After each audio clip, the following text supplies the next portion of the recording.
Hello everyone, welcome to Nukesh math class. আশা করছি সকলেই ভালো আছো। আজকে আমরা আলোচনা করব সিম্পল ইন্টারেস্টের ম্যাথগুলো।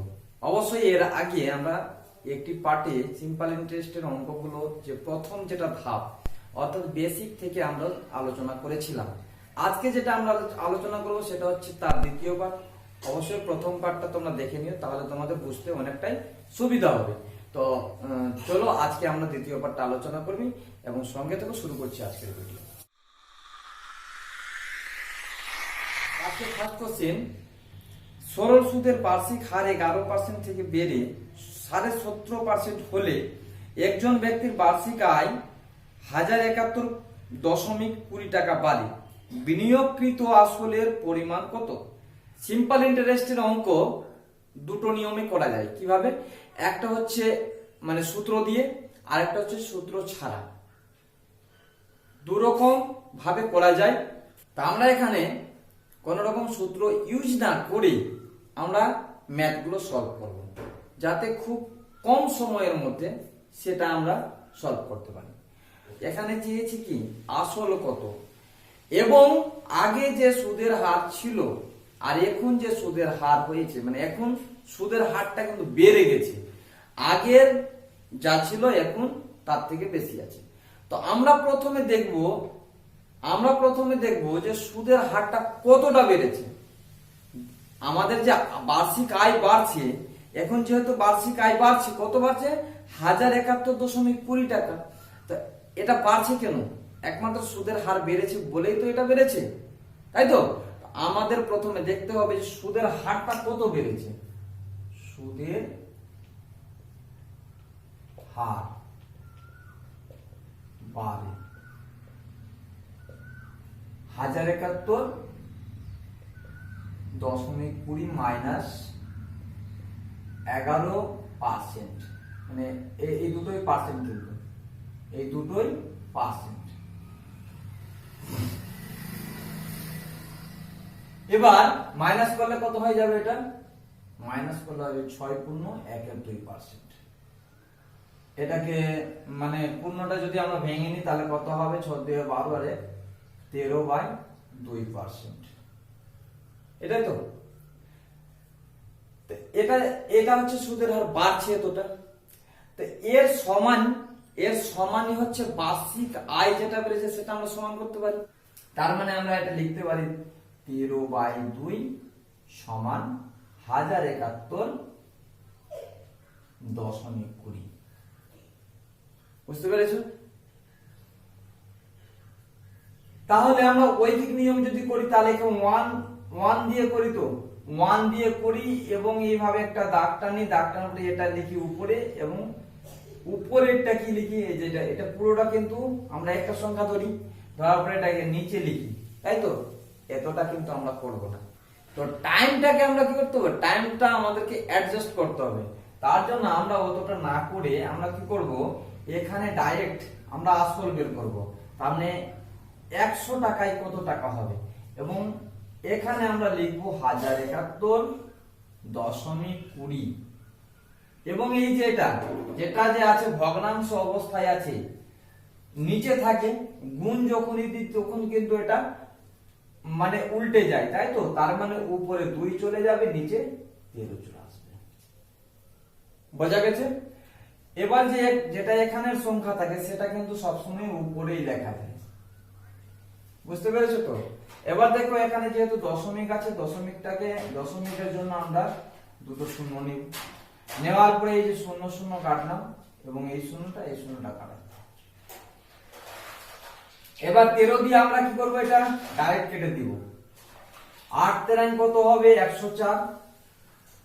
13 2 26, তারপরে 26 52, 4 তেরাং 52। তাহলে এখানে দেখো, এখানে আমরা পেয়ে গেছি 824। 824 কে যদি 2 দিয়ে গুণ করি তাহলে কত পাবো? 4 2 8 আর 2 2 4, 8 2 16। এবার এখানে যেহেতু 10 আছে, 0 দিয়ে একটা 0 দিয়ে দাও, 10 দিয়ে গুণ করা হয়ে যাবে। তাহলে এখানে দেখো আমরা আসল পেয়ে গেছি। আসল কত পেয়েছি? 16,480 টাকা। এটাই হচ্ছে আমাদের অ্যানসার। আমাদের কাছে জানতে চেয়েছে যে আসলটা কত, আসল পেয়ে গেছি। তাহলে এখানে দেখে নিব অপশন কি আছে, অপশন নাম্বার সি হচ্ছে রাইট। চলো আমরা একই রকম আরেকটা অঙ্ক দেখে নিচ্ছি, তবে আমাদের পুরোটাই মানে মানে ক্লিয়ার হবে, তাই তো। তো এখানে দেখো পরের যেটা কোশ্চেন রয়েছে সেটা হচ্ছে কি, সুদের হার 6% থেকে কমে, আগে কি হচ্ছিল বাড়ছিল, এখন কি হচ্ছে কমছে। আর মানে সুদের হার 6% থেকে কমে 4% হওয়ায় এক ব্যক্তির বাৎসরিক আয় 20 টাকা কমে গেল। তার আসলের পরিমাণ কত? সেম অঙ্ক, আগে বাড়ছিল এখন কমছে। তো এখন সুদের হার আগে কত ছিল, তো আমরা প্রথমে লিখে নিচ্ছি সুদের হার কমে কত, 6% থেকে 4%, তাহলে 6 মাইনাস 4, আমরা বাইরে পার্সেন্ট দিই, তাহলে কমছে কতটা, 6 থেকে 4 বাদ দিলে 2%। এটা কি হচ্ছে আমাদের মানে সুদের হার কমে যাচ্ছে। তো সুদের হার কমছে বলে কিন্তু বার্ষিক আয় কমছে, তাহলে আমরা তো এটা করতেই পারি 2% সমানই হচ্ছে কত, 20 টাকা। 2% সমানই হচ্ছে 20 টাকা। তাহলে 1 টাকা সমান কত, 100 টাকা সমান কত, তাহলে এটা আমরা ডাইরেক্ট 100 করব, এবং এটা কি হবে নিচে 2 লিখতে হবে, এটা সবসময় নিচে আসে, তাহলে এখানে 20 ইন্টু 100, বুঝতে পেরেছো। এবার 2 দিয়ে এটা যদি কাটা যায় তাহলে এখানে 10 হয়ে যাবে, তাহলে এখানে কত হয়ে যাচ্ছে 1000 টাকা। তাহলে এটাই হচ্ছে আসল। আমাদের কাছে জানতে চেয়েছে যে আসল কত, আসল হচ্ছে 1000 টাকা। তাহলে এখানে অপশন নাম্বার এ হচ্ছে। নেক্সট কোশ্চেন, একটি রাশির 5 বছরের সরল সুদ হয় তার মূলধনের 2/5 গুণ, তাহলে সরল সুদের হার কত? এখানে জানতে চেয়েছে সুদের হার। তা আমরা প্রথমে আসল কিন্তু মনে করে নিব, ঠিক আছে, আমরা আসলটা মনে করে নিব। আর কি বলেছে, সময়, আর কি হবে সময়। আসল যদি 100 টাকা হয়, আমরা মনে করব আসলটা 100 টাকা। আসল যদি 100 টাকা হয়, তো এটা সময় কত, 5 বছর বলছে। 5 বছরের সুদ তাহলে কত হবে, 5 বছরের সরল সুদ হয় তার মূলধনের 2/5 গুণ। তো এখানে যে সুদ কত হয়ে যাবে, তো আসলের অর্থাৎ 100 আসল ধরেছি আমরা, আসলের 2/5 গুণ, কাটাকাটি করলে কত হয়ে যাবে, 5 2 10 20, তার মানে এটা হয়ে যাচ্ছে কত, এটা হয়ে যাচ্ছে 20 দিয়ে 40 টাকা। তো 100 টাকা যদি আসল হয়, তো 5 বছরে তার সুদ হচ্ছে কত, 5 বছরের সুদ হচ্ছে 40 টাকা। 5 বছরের সময় লাগছে তবেই কিন্তু তার সুদটা হচ্ছে 40 টাকা। তাহলে এখানে জানতে চেয়েছে সুদের হার তাহলে কতটা হবে। আমরা যখন সুদের অঙ্ক করি তখন কি হবে, বার্ষিক সুদের হার 10% বা 8% বা 7% যেটা থাকে সেটা লিখি, বার্ষিক কিন্তু কথাটা লেখা থাকে। তো এখানে আমরা 5 বছরের সুদ পেয়েছি 40 টাকা, তাহলে যদি বলি 1 বছরের সুদ কত হবে, 40/5 কত টাকা, এটাও কিন্তু 100 ধরা যাবে, অন্য কিছু ধরা যাবে না। তা 100 টাকার 1 বছরের সুদ তাহলে 5 8 40 টাকা। তাহলে আমরা তো বলতেই পারি 5 বছরের সুদ হচ্ছে 40 টাকা, তাহলে 1 বছরের সুদ হচ্ছে 8 টাকা, এবং 100 টাকার 1 বছরের সুদ যেটা হবে, 100 টাকার 1 বছরের সুদ হবে যে সেটাই তো পার্সেন্ট। 100 টাকার 1 বছরের সুদ যেটা হবে সেটাই হচ্ছে পার্সেন্ট, শতকরা বার্ষিক সুদের হার। তাহলে এখানে অপশন নাম্বার সি হচ্ছে রাইট অ্যান্সার। নেক্সট কোশ্চেনটা কিন্তু একই রকম, আগে যেভাবে আমরা আলোচনা করেছি যেরকম কোশ্চেন, একই রকম কোশ্চেন নিয়েছি যাতে তোমাদের বুঝতে অনেকটা সুবিধা হয় এবং পুরোটা ক্লিয়ার হয়ে যায়, ঠিক তো। তো দেখো এখানে কি বলা রয়েছে, সরল সুদের হার শতকরা কত হলে যে কোনো মূলধনের 8 বছরের সুদে আসলে 3 গুণ হবে। নিয়মটা আমরা একই রকম ফলো করব, কিন্তু যেটা কোশ্চেন হচ্ছে একটু কিন্তু অন্যরকম, তাই তো আগেরটা থেকে একটু অন্যরকম, কিন্তু সিস্টেম একই রকম হবে। তা আমরা মনে করব আসল কত, যে আসল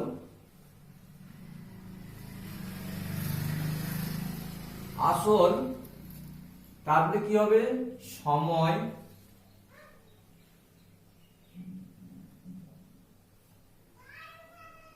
আসল সময় তারপরে সুদ এখানে লিখবো, তাই তো। আচ্ছা আসল আমরা কত টাকা মনে করব, আমরা আসলে 100 টাকা মনে করব। তাহলে সময়টা কত বলা হয়েছে, বলছে 8 বছরে সুদে আসলে 3 গুণ হবে। 8 বছরে সুদে আসলে কত হবে, 3 গুণ হবে। তার মানে আসল এখন যত আছে তার 3 গুণ। 8 বছরে তার 3 গুণ বলতে কত হবে, এখানে 300 টাকা হবে। তাহলে সুদ আসল, এটা কিন্তু সুদ আসল। তাহলে সুদ কত, সুদ বলতে পারবো তো আমরা, যদি সুদ আসল 300 টাকা হয়, আসলে 100 টাকা হয়, তো সুদ অবশ্যই 200 টাকা হবে। কি ক্লিয়ার তো। 8 বছর সময় লাগছে, তবে সুদ হয়ে যাচ্ছে কত, 200 টাকা, 100 টাকা। এই 100 টাকারই তাহলে 1 বছরের আমরা কি বের করব, সুদ বের করব। তাহলে ঐকিক নিয়মে কি করতে হবে, কাটাকাটি করবে, মানে উপরে 200 নিচে আসবে 8, তাই তো, আর উপরে 1 যাবে, দরকার নাই 1 লেখা। তাহলে এটা কাটাকাটি করব, 8 2 16 আর 5 8 40। তার মানে এই দেখো 25% হচ্ছে আমাদের অ্যানসার, যেটা সুদের হার জানতে চেয়েছে।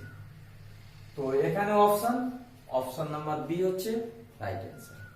ঠিক আছে, আশা করছি তোমরা। নেক্সট কোশ্চেন, শতকরা বার্ষিক কত টাকা হারে সুদে 5 বছরের 400 টাকার সুদ 140 টাকা হবে। এখানে আসল দেওয়া আছে এবং কি দেওয়া আছে, সুদ দেওয়া আছে। আসল দেওয়া আছে, সুদ দেওয়া আছে, জানতে চেয়েছে সুদের হার। ঠিক আছে, আমরা প্রথমে লিখবো এখানে কত, আসল, আর কি দেওয়া আছে, সময়। ঠিক আছে, তো আসল কত টাকা দেওয়া আছে, 400 টাকা। বলছে আসল 400 টাকা, সময় কত 5 বছর, এবং সুদ হচ্ছে কত 140 টাকা। 140 টাকা, 400 টাকা 5 বছরে সুদ হচ্ছে 140 টাকা, তাই তো।